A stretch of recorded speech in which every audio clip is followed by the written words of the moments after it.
And I think it was just a step by step process, right? Starting from like making 250 a month, $250 a month, and being like, okay, this is great, to at some point hitting like 10K a month and being like, now this is like life changing money.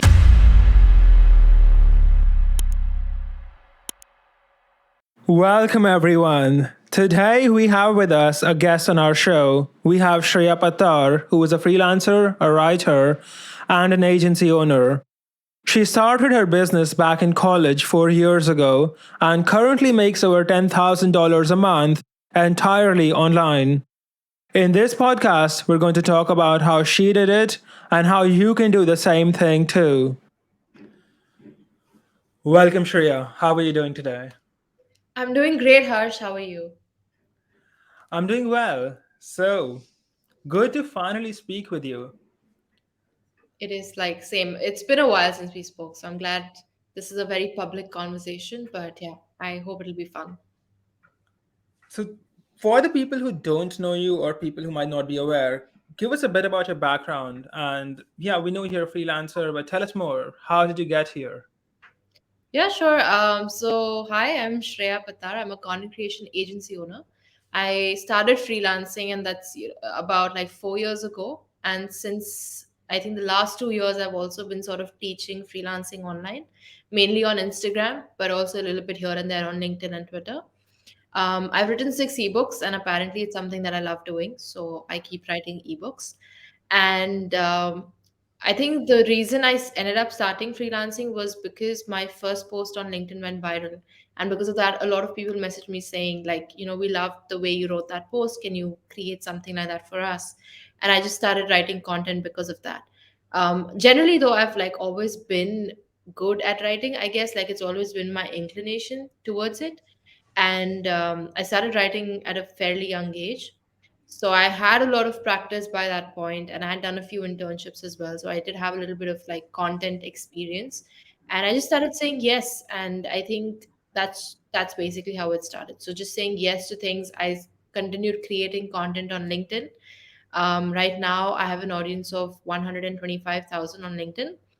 And yeah, that's basically what I do. I see. So, you first made a post on LinkedIn and it randomly went viral, and that's how you built your success, you could say. Yeah, sort of. Yeah.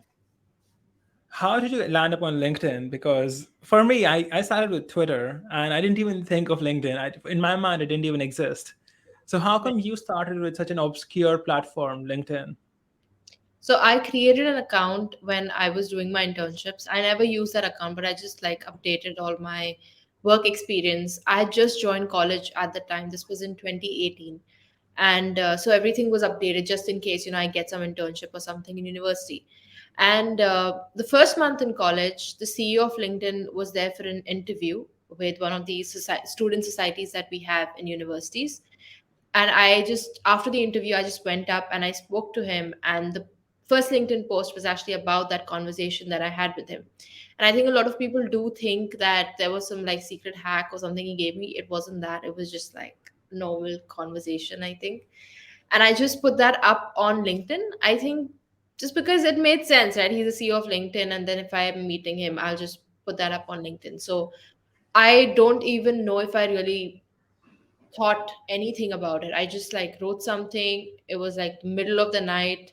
I was exhausted after this long day of college. I just wrote something. I published it online. And the next day I realized that, okay, this is really picking up. Millions of people have already seen it. And that's how it all started. So I think just LinkedIn, because the person I met, of course, was the CEO of LinkedIn. And I guess no other thought process really there. So, how did you take it from one viral post to a social media agency? Give us a quick breakdown of how it went. So, did you start getting clients? Did you reach out to people? Mhm. How did you become from, everyone has had a viral post every once in a while, especially people who make content. But how did Right. you go from a viral post to being a success? Okay. I think that was the very cliche word, right? Consistency, but it was literally just that, because I instantly realized that, on LinkedIn, I can get clients without actually having to look for them as such. I could do this without having a degree. I just started college, like I said. So, I was in my first year, first month of college, and I had still made like 200 or $250 in that first month. So I was like, okay, there is opportunity. Um, and over the next 2 years, I was still busy with college and things like that, but I kept freelancing as much as I could, creating content on LinkedIn every other day or so, like 3 to 4 times a week, getting leads, inbound leads, converting them. That was the basic line. And I think once the lockdown hit, that's when things really changed, because suddenly I was in my room all day. I didn't come back home. So I studied in Dublin, in Trinity College, Dublin, and I was abroad basically, right? So I was in my room all day for like 1.5 years just by myself, and I just had so much time, and I'm like, okay, need to make the most of this time, because first they said the lockdown would be like 3 weeks, and I was like, okay, this is a good opportunity to finally sleep in and binge Netflix and not really have to go to college and things like that. I did that for like a week or two, and then I realized that this is not working out. So I started pitching more clients, created more content on LinkedIn once every single day, changed what kind of content I was creating as well, started charging a premium. And I think by the end of my like by the mid of my third year of college, I had made enough money to be able to support my entire living expenses, my tuition fees, everything in Ireland by myself. And I think that was the main point of change for me, when I realized, okay, this is something I can do, and this is something I'm good at, because this was way, way, way above average, considering, I'm from India, and what you can expect in terms of your career and in terms of career growth and salary, things like that. This was like way beyond. So I picked up on that. And after third year, I realized I don't want to do college anymore. It's just no reason to continue. So I left college. I did end up getting a bachelor's, not a bachelor's honors, but I got a bachelor's. I left college, and then I transitioned to an agency where I have a few people who are working with me, and we offer LinkedIn branding services, organic growth services, and basically also some sort of long form content like article writing. And I think it was just a step by step process, right? Starting from like making 250 a month, $250 a month, and being like, okay, this is great, to at some point hitting like 10K a month and being like, now this is like life changing money, or whatever you want to call it. And then deciding that nothing else is worth giving this up right now. Let's just do more of this. So then transitioning completely into content creation and writing and lead generation and agency work. So yeah, that's the story. Interesting. Yeah. So, what was the first service you were offering? So, when people were reaching out to you, what were they reaching out to you for? It was writing, and I think it was all kinds of writing. I mean, I've written content for brochures, for websites, for social media, of course. I've also written content for like YouTube video scripts, ad scripts, things like that. So I just kept saying yes to as many things as possible. For almost a year, or like over a year, I just took on anything that would pay me the amount that I was comfortable with, and that seemed like a good client to work with. And now mainly it's LinkedIn branding, so LinkedIn organic branding and article writing. That's what I've narrowed it down to at this point. Hmm. It's interesting you mentioned that you kept saying yes. It reminds me of this quote from Russell Brunson, I think, which is something like, if someone gives you a great opportunity that you don't know how to actually do, say yes and then figure out how to do it later. Yes, that's true. It I'm works. glad it works. Yeah, it does. So tell me, how did you actually get a team? Because when you say an agency, I assume that you have a team, right? Mhm. And I what do you look for in an employee? Because most people I know who are in the social media business, they hesitate for months before hiring someone.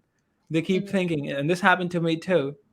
But once you actually hire someone, you realize that you can delegate so many tasks. It frees up so much of your time, and you can Mhm. scale so much more. And since you run an agency, I bet you know more about this than I do. So tell me more. So I think the hesitation, even I had it. Like for I had to start hiring people at least a year before I ended up doing it. So yes, I had a lot of hesitation in terms of finding good people, trustworthy people, things like that.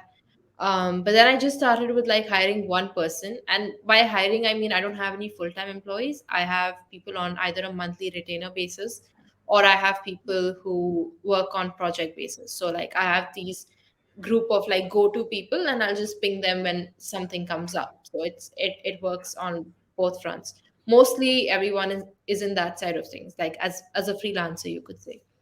That in terms of hiring, I think first is a sample project. I always give them something to create for me that will be used by the client. So it's not like a mock content, it's something that will be used. So we can also get live feedback. And I also understand that, okay, for this client, is this the right person to work with or not? Um, then another thing that the sample project helps me do is it really helps me see their entire process of working. So how good are they with feedback, with applying that feedback, with communication, with updates, with deadlines? How well are they able to manage things? How do they keep me on track with what they are doing? And I think just that one sample is enough to just get a starting idea. If things don't work out, I will obviously say, okay, look, it's not working out. Let's not let's not work together anymore right now. And I think that's okay. So that's just the flexibility you get with having a freelancer as opposed to having a full-time employee. And I think anyone who's a new agency owner or a new, just new with working with people, I think this is a great model to have.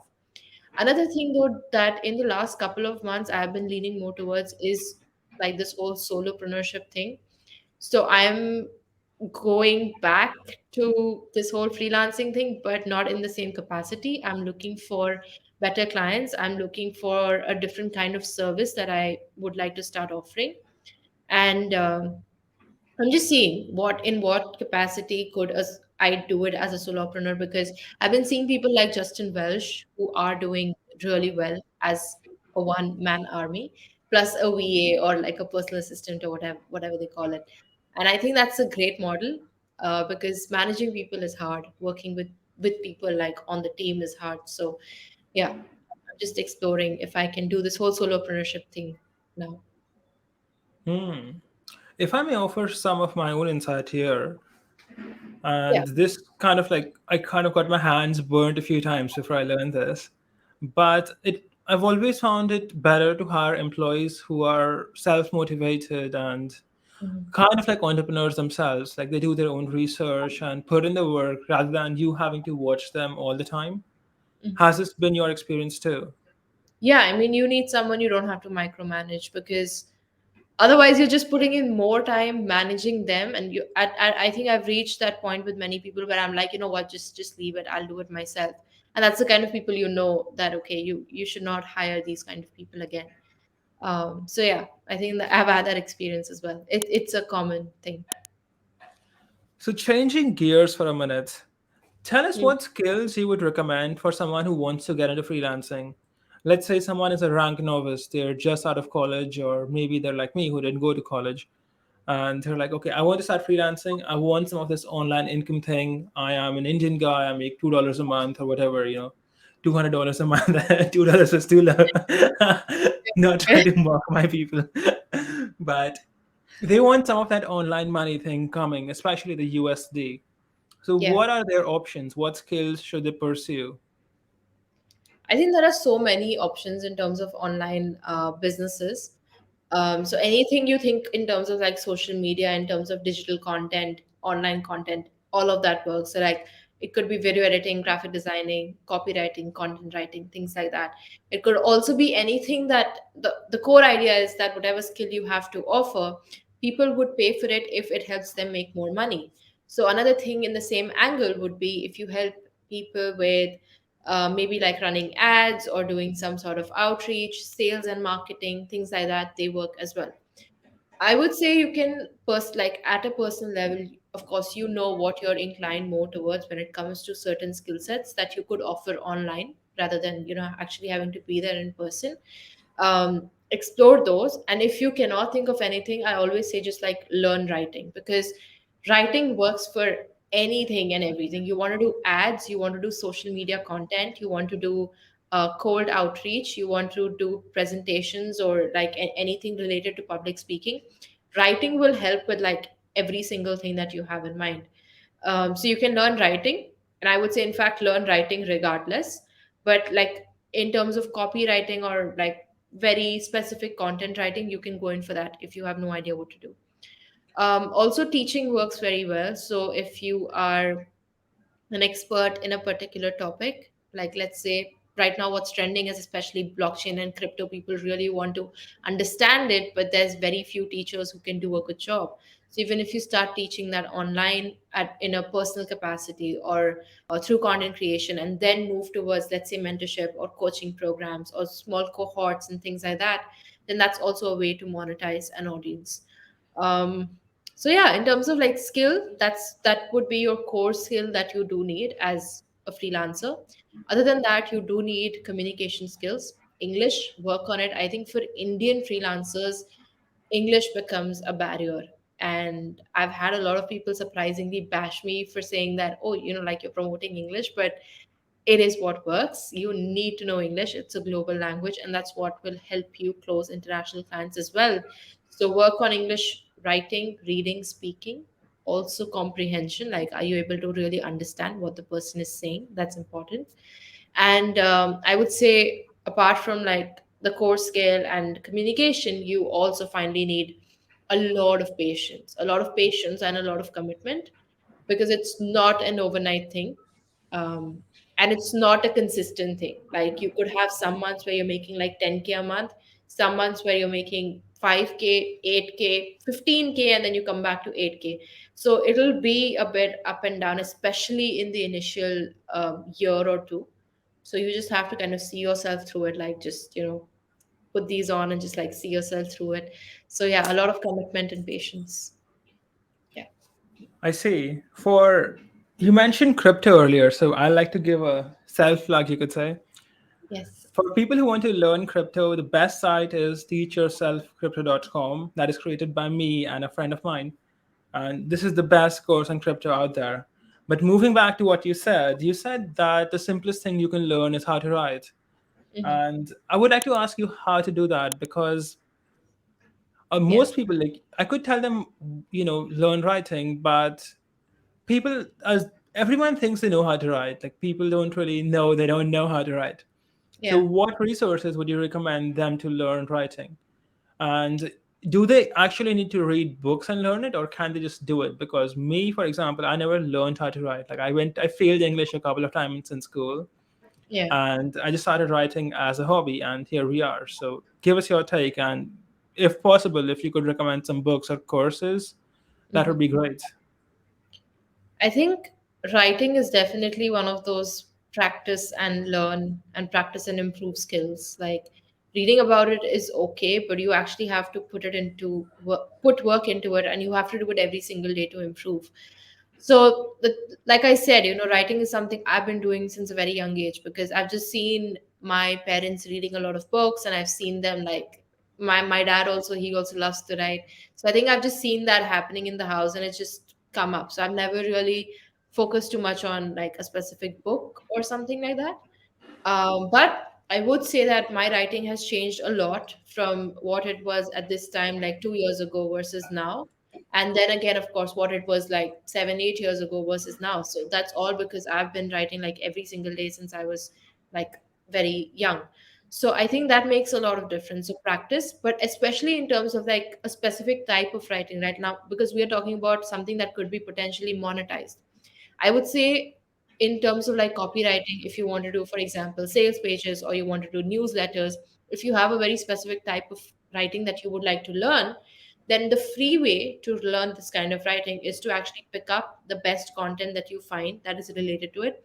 Like, pick up your favorite landing page, pick up some creators that have really good newsletters, and literally like study their work, see what order they have written everything in, why they've said it a certain way, how they've linked their product, how they've linked some other article, maybe how they've structured it.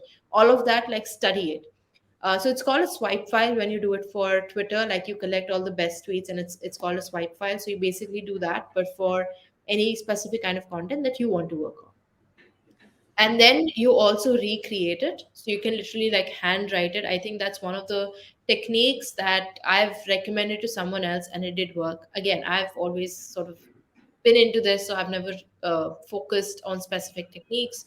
But I recommended this to someone where you just like handwrite some of the best things that you see online, and that works because then you're just so conscious about every single word and every single sentence that you're putting down on paper.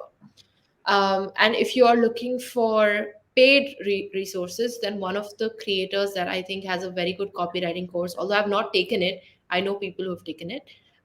It's by Tej Dosa, and he has a very good copywriting crash course and like a full cohort thing as well, I think. So you can check that out. Also, if you like copywriting a lot, or I think even for like generally, I think everybody should probably read this book. It's called Cashvertising by Drew Eric Whitman, and it's a really good book because it gives you insight into how persuasion and how sales works through words. So I think that's a great book. And another book I really like is On Writing. It's by Stephen King, and he explains his entire writing and editing process. And it's done very well because the book is basically in the form of his own stories. So I think, yeah, that book makes for a good read as well. So, yeah, these three resources. I see. As another point to the Tej Dosa course, I have a friend who's taken it too, and they like it a lot. Like I've Okay. never heard someone say anything bad about that course, so I think I might take it at some point. Yeah. No, I think he's a great guy. Like I follow him on Twitter. Like I've been like he was the first newsletter I ever subscribed to. And he was the first person from whom I learned what copywriting is. And this was like 7 years ago, probably. So until then, I literally thought copywriting means you copy what's written. Like for first time when somebody said you should try copywriting, I'm like, why is that even a thing? But then I Googled, and then he was the first person who came up like as a six-figure copywriter. I'm like, wow, that's interesting. And then I subscribe to his newsletter. So yeah, it's his free content, by the way, that I've learned a lot of copywriting from. So For the uninitiated, by the way, the word copywriting means selling through words. So it's writing sales pages and everything. For example, sending out a newsletter and having a buy now link at the bottom. So how do you convince people to click that buy now link and give you their money? So that's what copywriting is about. Because I'm going to bet there are going to be some listeners who don't know what it is, and for all this while they were thinking it has something to do with the law, like copywriting a book or something. correct. So let me change gears once again. And I think this is going to be a podcast which is all over the place.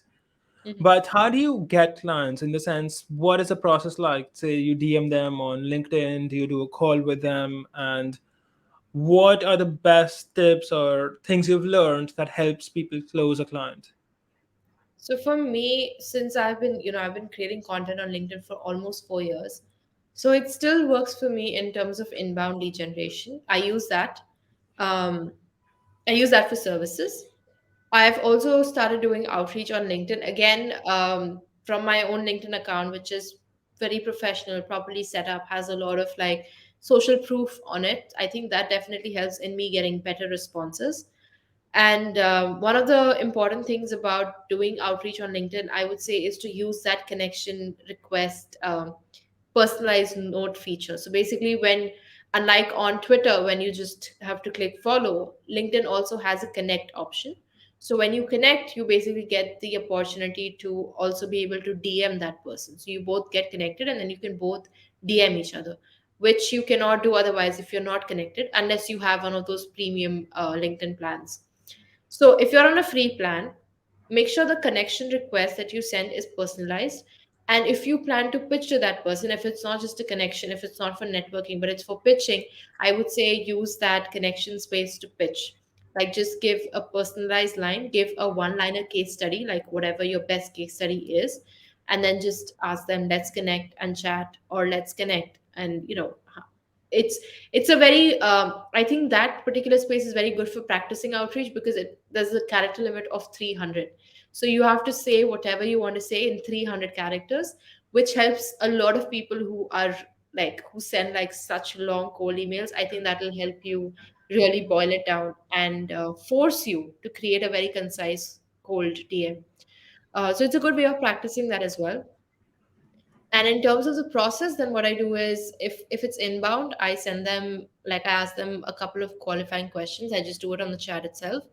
If they're qualified, then I will book a sales call with them, and I will either try to close them on the call itself, like, okay, get a response and just, decide on the call whether we work together or not. Or in some cases, people do prefer getting more information or getting specific case studies or getting specific samples, and then I just send that after the call. Then we probably either have another call or they confirm over email, and then we just start working together.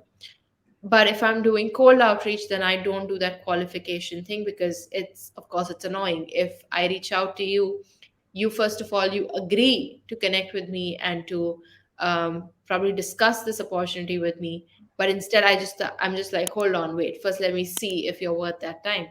And I think any qualification you do instead should be just done before you do the cold outreach. So if anyone who you've cold DM'd, if anyone accepts your request, I would say just get on a call with them, book a call, see where that goes. And I don't do like separate discovery and sales calls. I just do one as one sales call, and that's it. So I don't do it like a 2 or 3 step process. It's one call.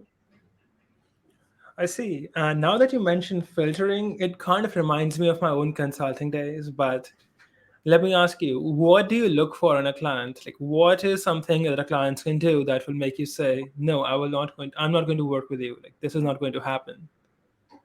Oh, so many things. I think in most cases it comes down to the budget. That becomes like financial aspect becomes one of the biggest blocks. Another thing would be expectations. Like maybe you are agreeing for the fee, but you have bigger expectations in terms of the scope of work, or in most cases in terms of the result. So you are not willing to be patient with the process, especially when I say I do organic branding and I help you make sales through organic LinkedIn branding. It's not an overnight thing. It's going to take about 3 to 6 months minimum to start seeing good results. And my clients do see results, but the only thing is, if you're not willing to be patient and you're not willing to try and test and experiment in those 3 to 6 months, then we are not able to work together properly. So I think that does become a bit of a block. So I always, like, if they are like, okay, within the first month we want this, I cannot guarantee that, and I cannot say that, okay, this is happening. So patience becomes another thing. And finally, just their time. Like, are you able to, like, I don't expect a lot from my clients in terms of time. I only expect a couple of hours a month, probably, for content review kind of things. So I will always ask them. And if they say that they don't have time for this, then it becomes again a block, because either the work drags on from 1 month to like 2.5 months, and then you're just stuck in the same process. You're not moving forward in terms of results, in terms of your invoices, like everything just gets stuck. So I think these three things mainly become deciding factors. But yeah, I think that's pretty much it. Do you have any specific tips for people who are in freelancing that you might have learned from your own experience? And just to give you an example of the kind of stuff I mean, for Hmm. example, back in consulting, and this was in the offline days, not online, but if a client wanted like a massive discount, or if this felt stingy, I Hmm. noticed that they were like really problematic clients. Like they would give like 1% of your revenue and take like 20% of your time, and Yeah. never happy. And I would typically reject people who wanted like a big discount or things like that. So have you noticed some things like that in your own, what do you call it, experience? And what advice do you have in specific, in the sense that I know that you're a big proponent of charging in advance, so tell us more about that as well. Yeah, so that's one of the payment terms that I'm trying to spread out as this entire movement for Indian freelancers, because it is not a common thing. So, charging in advance is basically a concept where you get paid for the work before you start the work. And this is very common in like US and UK. That's how freelancers work. And they either do like a 50% advance payment and then you pay 50% once the project is complete, or you, in my case, I charge 100% for every month. So on a monthly basis, you pay me 100% in advance.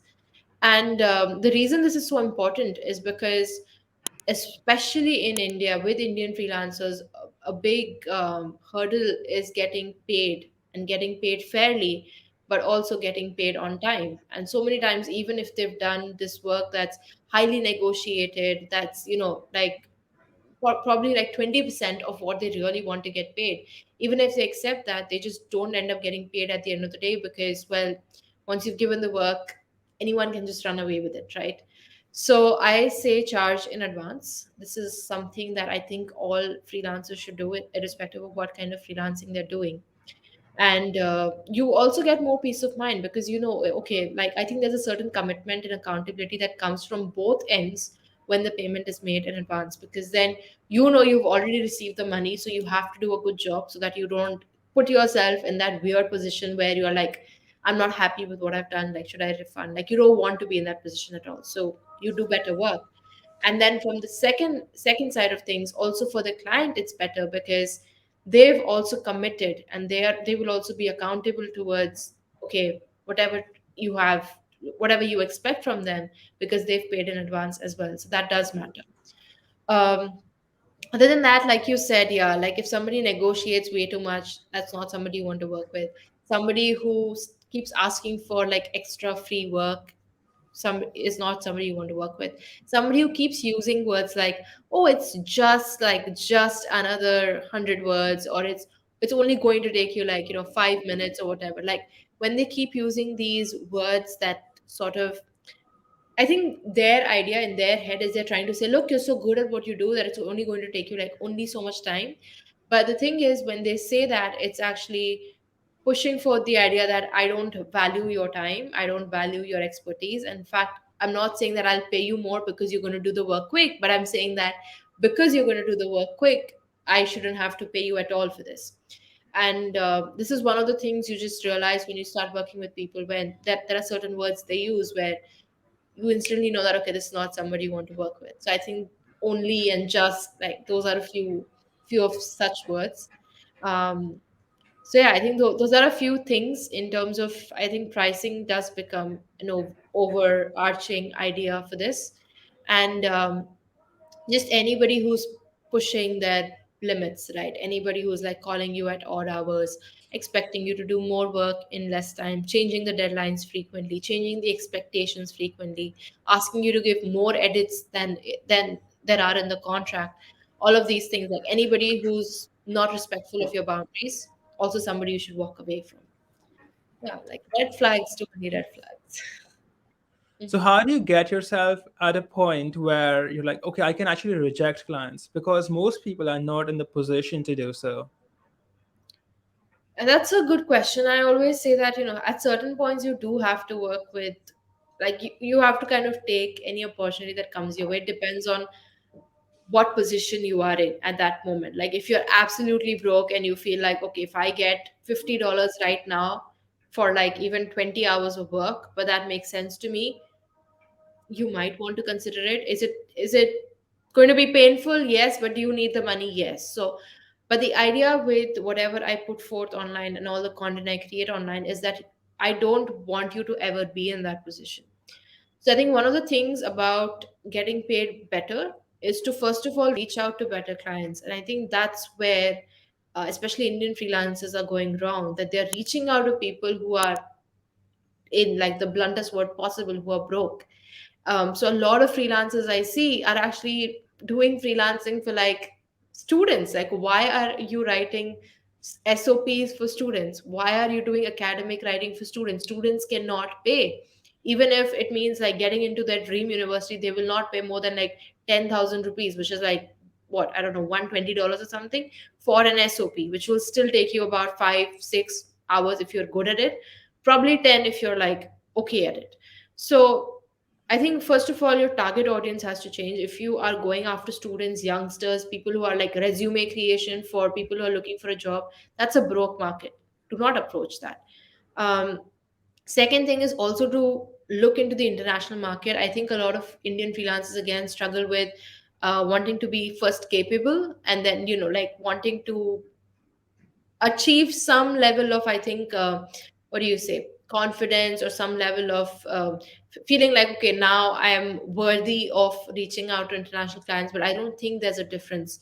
I had written about this once, saying if you don't think you are like worthy of reaching out to international clients, then it means that you shouldn't have clients at all. Because even if you're working with an Indian client who's paying you well, of course you should do good work. It doesn't mean that just because a client is Indian you can get away with anything, and just because a client is international, oh my god, I have to really think about the quality of work. That's not how it works. A client is a client, no matter where they're based. They're paying once you've accepted the work, and once you have agreed for whatever price, but you have agreed to do the work.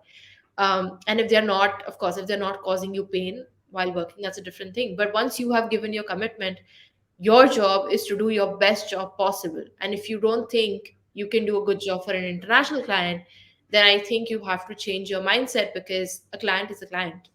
That's it. That's the bottom line. So if you feel like you're not there yet to pitch internationally, improve your skill set, build your portfolio, create a mock portfolio, and then start reaching out to people.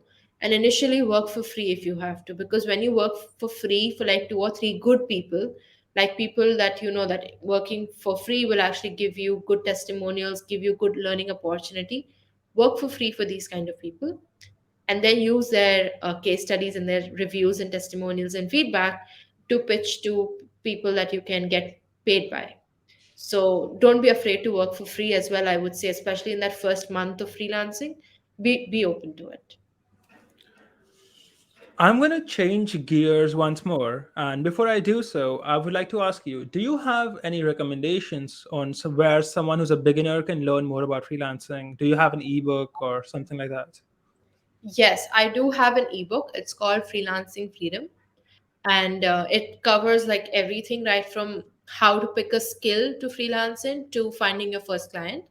And it includes a roadmap to do all of this in 10 days. I also have a video course coming up which is similar, about how to freelance, like how to find your first client. That's not out yet, but yeah, my ebook, I think Harsh can link it somewhere, and then that'll I help. will put it in the description of this video. Perfect. And I think just for free, like if you want to learn, like if you're not ready to, or ready to invest in an ebook yet, you can obviously also check out my Instagram, same name, Shreya Pattar, and yeah, free content there as well. I think Shreya also has a book on LinkedIn, which is really good. I read it and I liked it a lot. The only thing is that LinkedIn forces you to use your real name, and I made an account with Life Math Money, and they kicked me out instantly, telling me that no, you got to have a proper name and everything. I'm like, Of okay. this. I So remember, go ahead. I remember we talked about this. Yeah. So, would you recommend someone who's starting to do? Should they start with LinkedIn or should they start with freelancing, or should they do both? Oh, I think LinkedIn is one of the ways to find clients. Like if you're looking at it purely from a freelancing perspective, then LinkedIn is good for finding clients. So it doesn't really become exclusive that way. If you're saying in terms of my ebook, I would say just start with Freelancing Freedom, the ebook about freelancing, and then you LinkedIn one is like an optional thing based on if you want to use LinkedIn at all for finding clients. You could also use Twitter. You could also use Instagram, although not recommended. I would say Twitter and LinkedIn are actually very good options for directly reaching out to people and pitching your services to them. And another option is cold emailing. And I think for that, Cold Email Wizard has a very good course. So you can check him out on Twitter. It's called Cold Email Mastery. And that's a very good course. So, yeah, I think that's good for finding clients through cold email. I've heard a lot of praise about that course. I think I'm gonna get that. I will I, get it at some point. yeah, it's good. So you mentioned that Instagram is not a good source for getting clients. Why is that the case? I think it works for some people, yes, but the trend I've seen with Instagram is there's usually an agency or somebody else managing the page, especially if it's like for a founder or director. And usually they're not on Instagram. Like, certain people, depending on your niche. Like for me, I mostly go after specific tech entrepreneurs, and they're usually not on Instagram. They are on LinkedIn, they are on Twitter. They're sharing articles, they're not sharing video or image content. So depends on your target audience, but also just generally Instagram just becomes something that's they're probably not personally active on it. Could be I different for can you. Yeah, I can attest to that. Like, I know. I am Yeah. not on Instagram. Like I am like Life Math Money is on Instagram, but it's a Python script which automatically posts my Twitter content on Instagram. Interestingly, I went to 50K just posting screenshots of my Twitter. Well, and that know what kind of screenshots they are. So, I mean, I'm not surprised. So, yeah. and I also have a TikTok which is managed by a guy. So I had an agency to do it, but the agency wasn't good, so I fired them and I hired a guy who's a designer, and now Mhm. he's managing it. So Perfect. yeah, if you reach out to me on TikTok, you will never get a response because it's not managed by me. So it's interesting you mentioned this because if you are, you know, cold emailing people, it's important that you send your email to the right person, the person who can actually make the decision. Right. Because otherwise, you just get stonewalled by secretaries or freelancers handling something and employees. How do you find the actual person running the business? LinkedIn is great for that because LinkedIn has all these filters for like finding people by their designation. So you could find people who have like by their designation or in their bio they have written director, founder, co-founder, project manager, HR, whatever. So you can find people that way, and I think that really works for me on LinkedIn. So I just go in for like founder, co-founder, director, those people. And I think if you're doing specifically cold emailing, that's different because you have to scrape emails and things like that. And it's a little too technical on the cold email side of things. So I would say again, Cold Email Wizard, he has a good course, Cold Email Mastery, and that does cover how to find leads and how to scrape leads as well. So I think that will be helpful then. Perfect. I think we've covered freelancing as well as we could have. So tell me some. Let's move on to something different. Hmm. I think you're trying to sell more ebooks and getting in the more passive income type of business right now. Is that true? Yeah, I don't call ebooks passive income. I never do. Automated income, you could say, yeah. Yeah, it's something that I do want to do more of. Yeah. So, what is your biggest takeaways? Because I think you have way more ebooks than I do. You tend to write more as I do Hmm. than I do. Maybe. How many do you have? I have two ebooks. Okay, I have six so far. So, what is your process? How do you create them? Like my process is simply I just like take a week, I write as much as I can, and I just like leave it. But and I update them every once in a while, Mhm. usually every 6 months. But since you are more of a writer in the sense that you write for the sake of writing and not specifically because you want to convey a message, like that is like your brand is more about writing it for itself. So Mhm. how do you actually come up with the content? How do you avoid running out of ideas to write about? And what is your process for writing? I think at this point, because I have a large audience on Instagram, on LinkedIn, on Twitter, I end up getting a lot of comments, a lot of questions, DMs, a lot of responses in the Q&As that I do on Instagram. And that is definitely a good source of inspiration because I know what my audience is thinking, what they need at this point in time. What is something that I've probably not addressed before, or maybe I have a different point of view or a different perspective that I want to put forth for the same topic that I have talked about before. So I think that does become a big source of inspiration. Another thing is just anything that happens around me. So even when I just started creating content on LinkedIn, one of the main content styles that worked really well for me was actually using all these like everyday experiences and turning them into like, okay, what is my takeaway from this?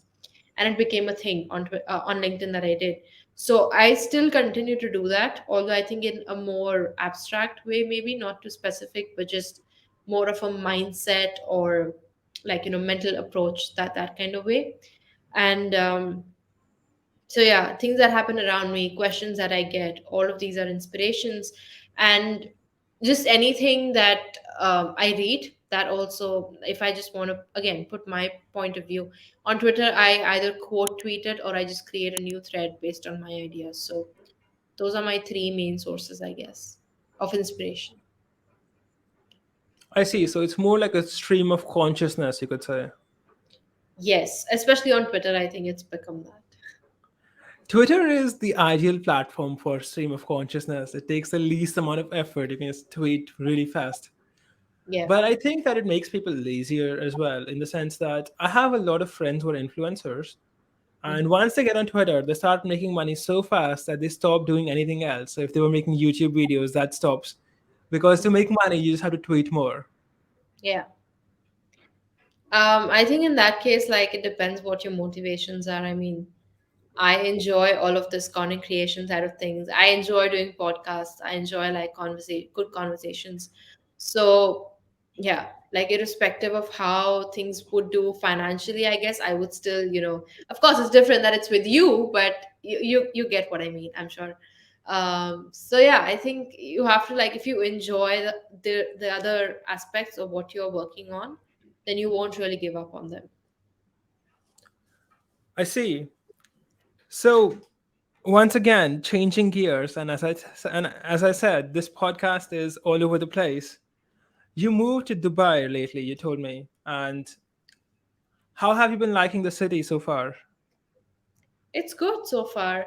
Um, I think that settling in phase took a little too long, but I've found some people that I can like sort of hang out with. Like I've found a place to swim, to play badminton, to have my own like daily routine. So yeah, now I feel better. I was watching an interview of yours to prepare for questions for this interview, and you mentioned that earlier you were working for someone else. You were working at a news company as a Twitter manager. And what is your experience like, now that you work for yourself and you can actually move around the world, do what you want, work only a couple of hours a day, Yeah. versus doing the same thing, essentially managing a social media account for someone else?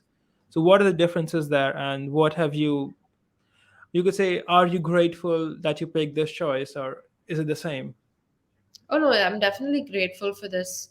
I've never had a full-time job, so whatever I work experience I have, I did three internships in a span of 1 year before I joined college. So I don't have any like proper job experience as such. And this inclination towards entrepreneurship, towards wanting to do my own thing, has been there since I was probably like 9 or 10 years old. Like that's the kind of life I always saw myself having. I think I just imagined a more professional office setting, not like my own bedroom or my own house. But yeah, things have of course changed in the last couple of years. Um, but yeah, I think this for me, like especially as somebody who loves traveling, who loves being out and like doing so many different things in her day, I think this is a very good choice for me because it just gives me so much time and flexibility that I, of course, I definitely would not have had that if I had a full-time job or a full-time role that way. Do you ever find yourself slacking off and becoming lazier as you become more successful, as the need for money dies down? Does that happen to you? Because that happens to a lot of people. It does happen. It's not just about when you're doing well. I think it happens like either way for me. Even when things aren't going the best, I think there's this weird sort of confidence I have in this whole career choice and in myself that I'm like, okay, at some point, things will get back to how they should be. So I think it does, in its own weird way, a lot of the pressure has gone down. It's there, but it also has gone down in the sense that I don't feel scared.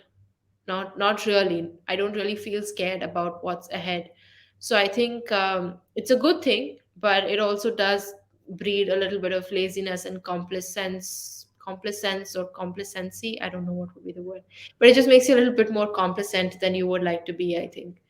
At least that's in my case. Yeah. We're going to have a lot of youngsters who listen to this podcast, and they might have trouble, especially if they're Indian. They'll have trouble convincing their parents, okay, I'm going to become a freelancer on the internet, and I'm going Mm. to quit my college or whatever. Like, you quit your college.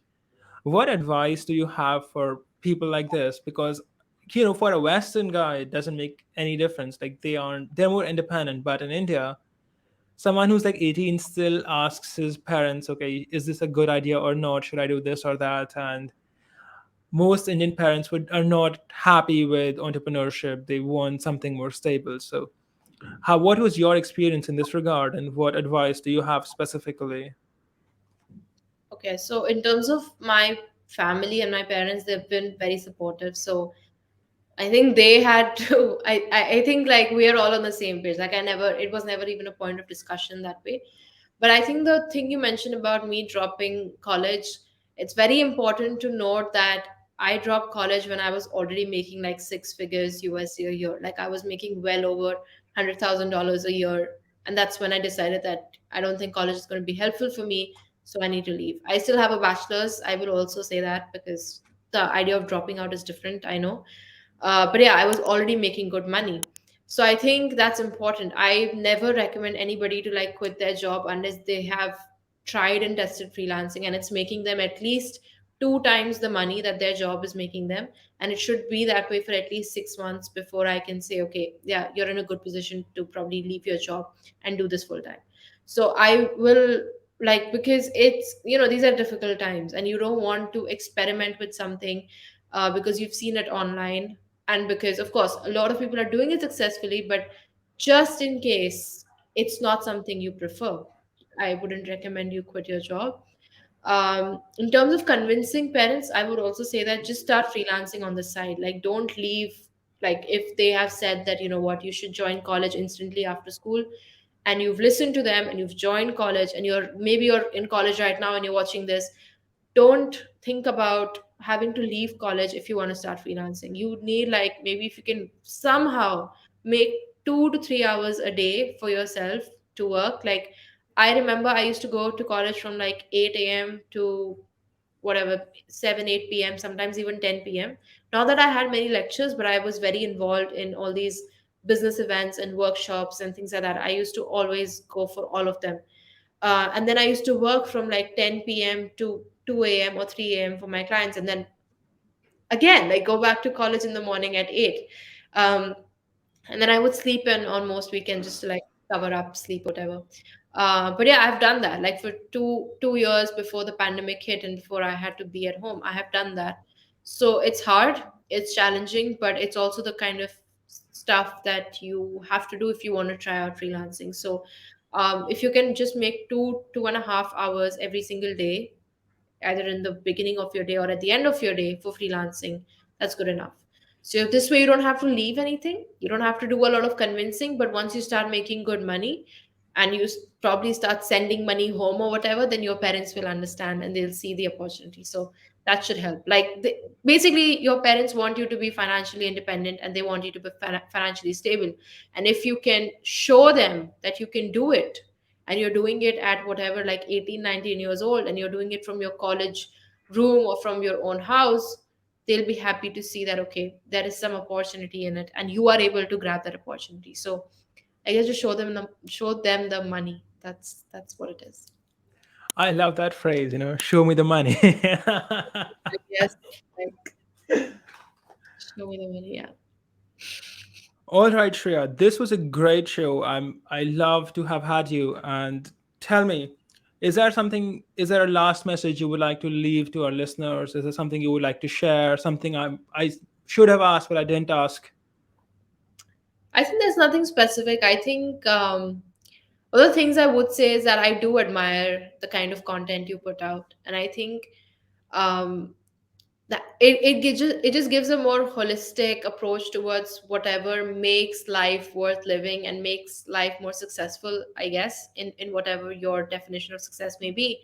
And I think I'm just glad that anyone who's watching this has found your content, and they should check out your Twitter because there is a lot to learn. I know I'm not your target audience. I know you target young men mostly, but it's still, I've told you this before, that you were one of the first accounts I ever followed on Twitter, and I have learned a lot from you in whatever, like, I don't know how many years I've been following you. So yeah, so I think people should check your profile, and I think you're doing a good job.